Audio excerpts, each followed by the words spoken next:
આયુધ શસ્ત્ર એટલે એમને આયુધ શસ્ત્ર બધા કઈ આ બધા કાઢવા માંડ્યા. વાળ વેરવિખેર થઈ ગયેલા હતા. દશરથે જોયું કઈ જમીન પર પડેલા હતા. પથારી પર સુવાનું એ રાજ રાણી હતા, જમીન પર નીચે સૂતેલા હતા, વેરવિખેર વાળ અને એકદમ રિસાયેલો ચહેરો. અને દશરથ એકદમ પામી ગયા પરિસ્થિતિ, કારણ કે અનુભવ તો હોય જ આ બધો. ખબર પડી ગઈ કે આજે રિસાઈ ગયા લાગે છે. દશરથ નજીક ગયા, પ્રેમથી બોલાવા લાગ્યા. શું થયું, શું તકલીફ છે? રીઝવવાના ઘણા પ્રયત્નો કર્યા, રિસાઈ ગયા, પડખું ફરી ગયા, કઈ બોલતા નથી. દશરથે ખૂબ આજીજી કરી, બોલો બોલો, શું કરવું આપના માટે?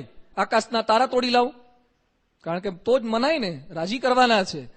એટલે બધી ઘણી બધી વિનંતી કરી. આ બધું તમને ફાવે, આ તો મને કઈ ખબર નથી, એટલે છતાં પણ હું રામાયણના આધારે બોલું છું કે આ બધું દશરથજી એ પોતાના પત્નીને બધી વાત કરતા હતા. દશરથ કઈની બધી વાત કરે છે, રાજી કરવાના પ્રયત્નો કરે છે, અને છેવટે કઈ વરદાનની જે માગણી કરે છે, અને કઈ જે વરદાન માગ્યા એના આધારે આખા રામાયણનો ઘટનાક્રમ બદલાઈ ગયો. જે રાજ્યાભિષેક થવાનો હતો એની જગ્યાએ કંઈક અલગ જ ઘટના ઘટી. અને કઈ શું વરદાન માગે છે? સુનહુ પ્રાણ પ્રિય પાવતજી કા, દેહુ એક બરબરત હી ટીકા. સુનહુ પ્રાણ પ્રિય ભાવતજી કા, દેહુ એક બરબરત હી ટીકા. માગઉ દૂસર બર કર જોરી, પૂર્વહુ નાથ મનોરથ મોરી. તાપસ બેશ વિશેષ ઉદાસી, 14 બરીસ રામુ બનવાસી. સુની મૃદુ વચન ભૂપહિય શોકુ, શશિકર છુઅત વિકલ જીમિ કોકુ. શશિકર છુઅત વિકલ જીમિ કોકુ. કઈ વરદાન માગે છે કે હે પ્રભુ, વર્ષો પહેલા યુદ્ધના મેદાનની અંદર હું તમારી સાથે સહાયની અંદર હતી, અને એ સમયે મારે આપની પાસે વરદાન માગવાના હતા. આપે કીધું તું વરદાન માગી લે, ત્યારે મેં સમયે એ વખતે અનામત રાખ્યા હતા વરદાન. આજે અનામત રાખેલા વરદાન પુનઃ આપની પાસે હું માગું છું. વરદાન મને આપી દો. શું જોઈએ છે? માગ. તારે જે કઈ ઈચ્છા હોય આપું. તારા માટે નવો મહેલ બનાવી આપું. તારી ઈચ્છા હોય તો નવો મહેલ બનાવી દઉં. તારા માટે નવો રથ લાવી દઉં. તને ક્યાંય ફરવા જવું છે, તારા માટે નવા કપડાં લાવવા છે, નવા ઘરેણા લાવવા છે. બોલ, કઈ તને કરી તે રાજી કરું. કયા વરદાન તારે જોઈએ છે? કઈ કે છે મારે એમાંથી કાંઈ જ જોઈતું નથી. જો ખરેખર રાજી થયા હોય તો મને 2 વરદાન આપો. સુનહુ પ્રાણ પ્રિય ભાવતજી કા, દેહુ એક બર ભરત હી ટીકા. મારો દીકરો ભરત, એને ટીકો કરી દો, એને રાજ્યાભિષેક કરી દો. દશરથે સાંભળ્યું ને આઘાત લાગ્યો કે રામનો રાજ્યાભિષેક આવતીકાલે છે. મેં ઘોષિત કરી દીધું છે, રામને મેં જાણ કરી દીધી છે, અને ભરતનો રાજ્યાભિષેક. છતાં દશરથ સહન કરી લે છે, સ્થિરતા જાળવી શક્યા. અને પછી બીજું વરદાન માગે છે. માગવું દુસર બરકર જોરી, પૂર્વહુ નાથ મનોરથ મોરી. નાથ સાંભળજો, હજી બીજું વરદાન મારે માગવાનું બાકી છે. શું વરદાન?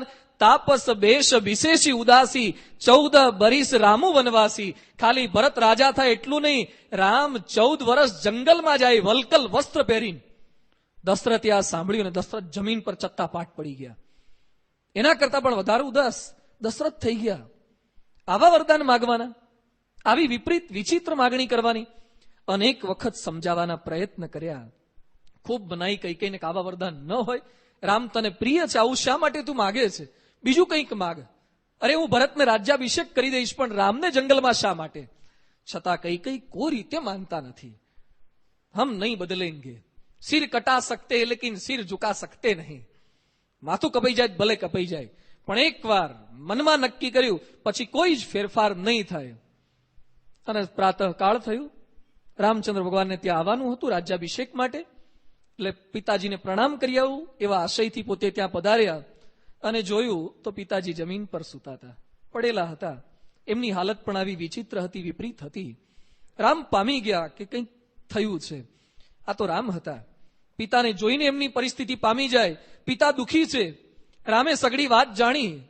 પિતાએ આજ્ઞા કરી નથી જંગલમાં જવાની, પણ રામે બધો જ ચિતાર આખી ઘટનાનો મેળવી લીધો અને રાજી થકા એમણે આજ્ઞા પાલન કર્યું છે. માતાની સંમતિ લીધી. કૌશલ્યા ના પાડે, સુમિત્રા ના પાડે, સુમંત્ર ના પાડે, વશિષ્ઠ ના પાડે, ઘણા બધા ના પાડે, છતાં પણ રામ પોતે જંગલમાં જવા માટે તૈયાર થયા. સીતા આવ્યા, લક્ષ્મણ આવ્યા, આખી અયોધ્યા નગરી રુદન કરે છે. છતાં રામ એ વલ્કલ વસ્ત્ર ધારણ કરીને વનમાં ગયા. એ વનમાં જવાની જે ઘટના છે એને રામાયણ કહેવાય છે. રામસ્ય અયનમ. રામ જ્યાં સુધી રાજ્યમાં રહેતા હતા ત્યાં સુધી રામાયણ નહોતું. રામ ગયા એટલે રામાયણ થયું છે. અને એ રામાયણ કયા પ્રકારનું છે? રામમાં વનમાં જવાની ઘટના આપણને શું શીખવે છે? સ્થિરતા. પહેલું આજનું લેસન આ છે. પહેલી શિક્ષા આ છે. પહેલી શોભામાં ધારો આ છે. રામ જેવા રામને પણ જંગલમાં જવું પડતું હોય, રામ જેવા રામે પોતાના મનની અંદર જે સંકલ્પ કર્યા હોય એ જો બદલાઈ શકતા હોય તો આપણે તો ચોક્કસ પરિસ્થિતિની સામે લાચાર ન બનવું જોઈએ. એનો સહર્ષ સ્વીકાર કરવો જોઈએ. સ્થિરતાથી એનો સ્વીકાર કરવો જોઈએ. આજે માણસ માત્ર પરિસ્થિતિ બદલવાનો પ્રયત્ન કરે છે. દુનિયા કો બદલ ડાલો, આ બદલવું જોઈએ, રાજ્ય બદલી નાખવું જોઈએ, રસ્તા બદલી નાખવા જોઈએ. ખરેખર બદલાવ સેજ અહીંયા લાવવાનો છે. રામ ભગવાને કૈકેયીને બદલવાના પ્રયત્ન ના કર્યા. રામે દશરથને બદલવાના પ્રયત્ન ના કર્યા. રામ પોતે નક્કી કરે છે કે હું બદલાઈ જઉં, હું આદેશ પ્રમાણે વર્તું. સુધારો આમાં લાવવાનો છે. એટલે આનું નામ છે રામચરિત માનસ. તુલસીદાસજી અર્થ લખ્યો છે કે રામના ચરિત્ર રૂપી માનસ છે. જેમ માન સરોવર છે ચીનમાં, તિબેટમાં, ત્યાં એ માન સરોવરમાં લોકો ડૂબકી લગાવે છે. બહુ ઓછા માણસો જઈ શકે છે, સામાન્ય પ્રજા તો જઈ ન શકે, લાખો રૂપિયાનો ખર્ચો થાય. પવિત્ર સ્થાન છે. માન સરોવરમાં જઈએ તો પવિત્ર થવાય એવી ભાવના છે અને વાત સાચી પણ છે. પણ સામાન્ય માણસ તો માન સરોવરમાં ક્યાંથી પહોંચશે? તુલસીદાસજીએ કૃપા કરી કે રામના ચરિતરૂપી માન સરોવર એમાં ડૂબકી લગાવશે તો પણ પવિત્ર થશે. એક આશય આ પણ છે. બીજો આશય, રામરૂપી ચરિત સાંભળશે તો વ્યક્તિનું માનસ બદલાશે. આજે બીજું બદલવાની જરૂરિયાત નથી. માનસ બદલાય તો માણસ બદલાય. માનસ કહેતા મન, મન બદલાય તો માણસ બદલાય. આ રામચરિત માનસ આપણને આ શીખવે છે. રામે પોતાનું માનસ બદલ્યું, કૈકેયીને ન બદલ્યા. આપણે તો પ્રયત્ન આ કરીએ, બીજાને બદલવાનો પ્રયત્ન કરીએ. એ નથી કરવાનું. કરવાનું આ છે, આપણે માનસ બદલીએ. વાળમાં ફેરફાર મેં આગળ વાત કરી. પ્લાસ્ટિક સર્જરી કરાવે છે. માઇકલ જેક્સનનું નામ સાંભળ્યું છે બધાએ? કાળા છે કે ધોળા? બહુ ધોળા લાગે છે. ફોટોગ્રાફ જોયો હશે અથવા તો કેટલાક એના ડાન્સ જોયા હશે.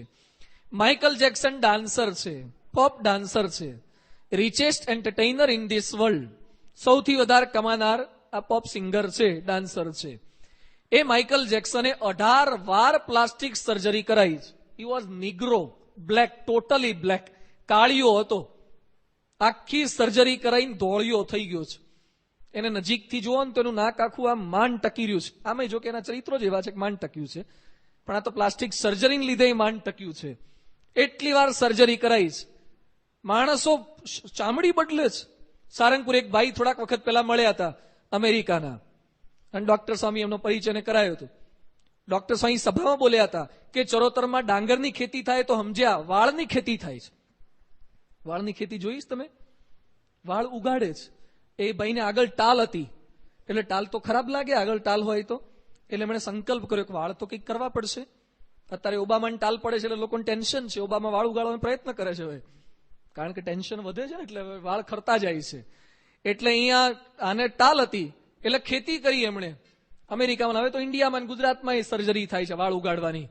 એટલે એમને છે ને એક એક વાળ લેવામાં આવ્યા અને વાળ રોપ્યા. જેમ ડાંગરમાં તમે રોપો છો ને અંદર પાણીમાં, એમ વાળની ખેતી કરી. એક એકના મૂળિયા હોતા નાખવાના અને પછી વ્યવસ્થિત ફિટિંગ કરવાનું.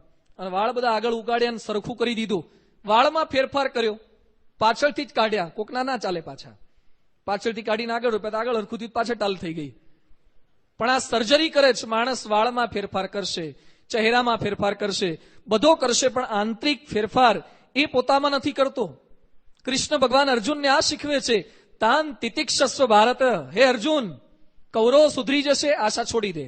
નહીં સુધરે, નહીં બદલાય, કારણ કે પ્રયત્ન મેં કરી લીધો છે. કૃષ્ણ ભગવાને પોતે પ્રયત્ન કર્યો. ક્યાં કૌરવ બદલાયા? નહીં બદલાય. એની વચ્ચે તું તારું બદલ, તારું માનસ બદલી નાખ. આ પ્રકારે આપણને ગ્રંથો શીખવે છે. બીજામાં સુધારો ક્યાં સુધી લાવશું? યોગીજી મહારાજ પાસે એક ભાઈ આવ્યા અને પછી યોગી બાપાને કે સ્વામી, આ પેલા મહેશભાઈ છે ને મને બહુ હેરાન કરે છે, બહુ ખીજાઈ કરે છે, બહુ નડે છે. એને કંઈક કોને? યોગી બાપાએ બોલાય, એ મહેશભાઈ અહીં આવો, કે હવે છે ને તમારા નટુભાઈને ખીજાવાના નહીં. હા કે સ્વામી, હવે ભૂલ નહીં થાય. પછી થોડા દાડા પછી નટુભાઈને મળ્યા. નટુભાઈ કેમ છે હવે? મહેશભાઈ હેરાન નથી કરતા? ના સ્વામી, મહેશભાઈ બંધ થઈ ગયા પણ રમેશભાઈએ શરૂ કર્યું છે. તે પાછા રમેશભાઈને બોલાયા કે રમેશભાઈ, હવે તમારે છે ને નટુભાઈને હેરાન નહીં કરવાના. ત્યારે મહેશભાઈ કે સારું સ્વામી, હવે તમે કહો છો એટલે હવે નહીં કરું. થોડા દાડા પછી પૂછ્યું કે કેમ છે સ્વામી, આ કેમ છે ભાઈ નટુભાઈ તમારે? એ કે સ્વામી, આ તો બધું બંધ થઈ ગયું પણ પેલા ચતુરભાઈ હેરાન કરે છે. હવે યોગી બાપા કે ગુરુ, હું કેટલાને કહું, હવે તમે જ સુધરી જાઓ ને. હું કેટલાને કહું, તમે જ બદલાવ લાવી દો ને. આપણને એમ લાગે આમાંથી બેઠેલા કેટલાકને પત્ની નડતા હશે, કેટલાકને પતિ નડતા હશે, કેટલાકને બાજુવાળા નડતા હશે, કેટલાકને આ બાજુવાળા નડતા હશે, કેટલાકને નીચેવાળા નડતા હોય, ઉપર રહેતા હોય તો, કેટલાકને નીચે રહેતા હોય તો ઉપરવાળા નડતા હોય, ઘણા તો હા ઉપરવાળા નડે છે, ઘણા ભગવાન નડે છે. જાત જાતના બધાને ઘણું નડ કરે. કોઈને એમ નથી હું મને નડું છું. આપણે આપણી જાતને નડીએ છીએ એવું સેટ પણ થતું નથી. એક વ્યક્તિએ ન્યુયોર્ક થી લોસ એન્જલસ સુધી મુસાફરી કરી, પૈદલ યાત્રા. એક અમેરિકાનો બીજો છેડો છે ને બે છેડા છે, એક બીજો છેડો છે. 1000 કિલોમીટરની યાત્રા થાય, પગપાળા યાત્રા ન્યુયોર્ક થી લોસ એન્જલસ સુધી. પછી એને પ્રશ્ન પૂછવામાં આવ્યો કે તમે ન્યુયોર્ક થી એલે ગયા, એમાં સૌથી વધારે તમને શું નડ્યું? એટમોસ્ફિયર નડ્યું? નો. ટ્રાફિક? નો. લાઇટ્સ? નો. વાવાઝોડા? નો. માણસો? નો. તો નડ્યું શું? The sand in my shoes. મારા બૂટમાં જે કાંકરી હતી મને બહુ નડી. બૂટની કાંકરીઓ નડે છે, બીજું કાંઈ નડતું નથી. નડે છે આ, આપણને ખ્યાલ નથી. તો રામચરિત માનસ એટલે આ છે. રામ ભગવાને ફેરફાર આ કર્યો છે, માનસમાં ફેરફાર કર્યો, કઈકઈમાં ફેરફાર નહીં. એ જે ઘટના બની ગઈ, હવે એમાં ફેરફાર કરવાનો પ્રયત્ન ન કરો. રામ શીખવે છે આ, ગણ્યું જે પ્યારું પ્યારાએ, અતિ પ્યારું ગણી લેજે, ગુજારે જે શિરે તારે, જગતનો નાથ તું સેજે. બીજો ફેરફાર નહીં કરી શકીએ. ઘણા માણસો સતત ટેન્શનમાં રહે, એ કે ભગવાને રૂપ હરખું ન આપ્યું, ઘણા બહુ કાળા બનાયા હોય તો ટેન્શનમાં જ રહે. આબુ ઘસ્યા, કોઈ ફેરફાર નહીં થાય. હા, ભગવાને જે કલર આપ્યો છે ને, બહુ દુઃખી ન રહેવું. ભગવાને જે આપ્યો એનો સ્વીકાર કરી લેવાનો. ઘણા બહુ જાડા બનાવી દીધા હોય તો એમાં મૂંઝાયા કરે. ઘણા બહુ ખાય તો એ શરીર વધે નહીં, પટલા રે, એમાં મૂંઝાયા કરે. ઘણા બહુ ઠીંગણા રાખ્યા હોય ટેન્શનમાં કે ભગવાને મને હાઈટ ના આપી, મને કેમ આટલો નીચો રાખ્યો, ને નીચો રાખ્યો. એમાં ટેન્શન નહીં રાખવાનું, એડીવાળા બૂટ કે ચપ્પલ પહેરવાના. આખી જિંદગી મૂંઝાયા કરો, હવે તમને ખેંચે કઈ લાંબા થવાના નથી. બહુ કેપ્સ્યુલો ખાવ કે હાઈટમાં ફેરફાર થતો નથી. આખી જિંદગી ફુલઅપ્સ કર્યા કરો, છેવટે હળિયો હેઠો આવી જાય, તમે ઊંચા ન થાવ. ભગવાને જે હાઈટ આપી બહુ ફેરફાર નહીં થાય. હવે સ્વીકાર કરી લો ભગવાનની આપેલી હાઈટનો, ભગવાને આપેલા કંઈક વેઇટનો, ભગવાને જે રૂપ આપ્યું, ભગવાને જે આપણને જે પરિસ્થિતિમાં જન્મ આપ્યો. ઘણા ટીક બને એમ થાય, ભગવાને મને કેમ ચરોતરમાં જન્મ આપ્યો, મને અમેરિકામાં કેમ જન્મ ન આપ્યો? ભગવાને જ્યાં આપ્યો, જે સ્થિતિમાં આપણને જન્મ આપ્યો છે. કેટલાકને આંધળા બનાવે છે, એના કરતા આપણે સારા છીએ ને. કેટલાકને પગ નથી, કેટલાકને જીભ નથી, એના કરતા ભગવાને આપણને ઘણું સારું આપ્યું છે.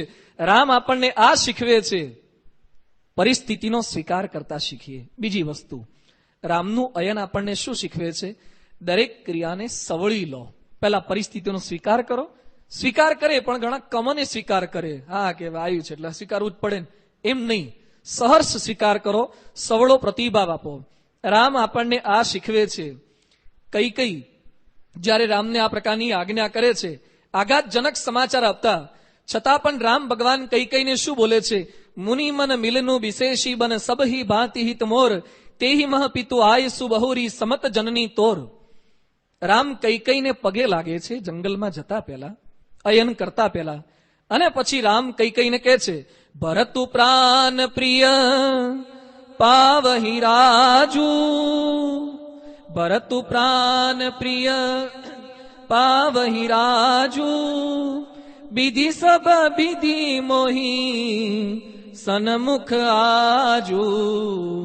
હે કઈ તમે ભરત કરતા મારા માટે પક્ષપાત રાખ્યો છે. ભરતને તમે રાજ્ય આપ્યું તો ખાલી અયોધ્યાનું રાજ્ય આપ્યું, મને તો જંગલ આખાનું રાજ્ય આપી દીધું. શું રામ વાત કરે છે! રામની કેવી સવળી સમજ હશે. હવે જંગલના રાજ્યમાં કરવાનું શું? પણ જંગલ આપ્યું પણ તમને લાભ શું? છતાં પણ રામ ભગવાન આવું બોલે છે કે હે માતા, તમે મારા પ્રત્યે પક્ષપાત રાખ્યો છે. કઈ કઈને આવું બોલ્યા. પછી રામ કૌશલ્યાને પગે લાગવા માટે ગયા. કૌશલ્યાને પગે લાગ્યા અને પછી રામ ભગવાન સમાચાર આપે છે. સમાચાર આપતા શું કહે છે? પિતા દીન મોહી કાનન રાજુ.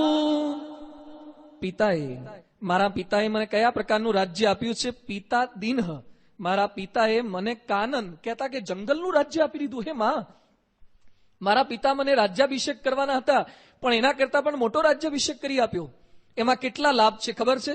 હું અયોધ્યામાં રહું ને તો વર્ષે શ્રાવણ મહિનો આવે કે પાટોત્સવ આવે ત્યારે જ મને કથા વાર્તાનો લાભ મળે. હવે તો હું જંગલમાં જઈશ એટલે જંગલમાં તો ઋષિ મુનિઓ જ રહેતા હોય, એટલે મારે જેની કથા સાંભળી હોય દરેકની પારાયણ, સારંગપુર દરેક જગ્યાએ પારાયણ, આસને આસને પારાયણ. એમ હવે તો હું જંગલમાં આવી ગયો એટલે ઋષિ મુનિઓનો સમાગમ મને બહુ થશે. આ રામ બોલ્યા છે. પિતા દીન હમોહી કાનન રાજુ, જહ સબ ભાંતિ મોરબડ કાજુ. મને સંત સમાગમ થશે. શું રામની સવળી સમજ છે. આટલી તકલીફો પડવાની હતી. જંગલમાંથી પાછા આવ્યા પછી પણ રામ ભગવાન સૌથી પહેલા પગે કોને લાગ્યા? આપણે તો પાછા આવતા પહેલા પ્લાનિંગ શું કરીએ? હવે છે ને કઈ કઈને બતાવી જ દેવું છે. આયા પછી વાત છે જેલમાં જ નાખી દેવી, નીકળે જ નહીં. બરાબરની સજા કરીએ ને કઈ કઈને. રામ ભગવાન સૌથી પહેલા પ્રણામ કઈ કઈને કરે છે.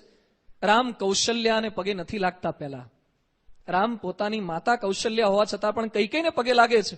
અને પછી રામ પોતે બોલ્યા, તાત સ્નેહો ભરત મહિમા પૌરુષમ વાયુ સુનો સખ્યમ ચાપી પ્લવગ નૃપતે ક્વાપી સૌમિત્ર ભક્તિ સીતા સત્યમ નિજ ભુજબલમ વૈરીણામ વૈરી ભાવો જ્ઞાતમ સર્વમ તવ ચરણયો માત એષ પ્રસાદ. હે માતા.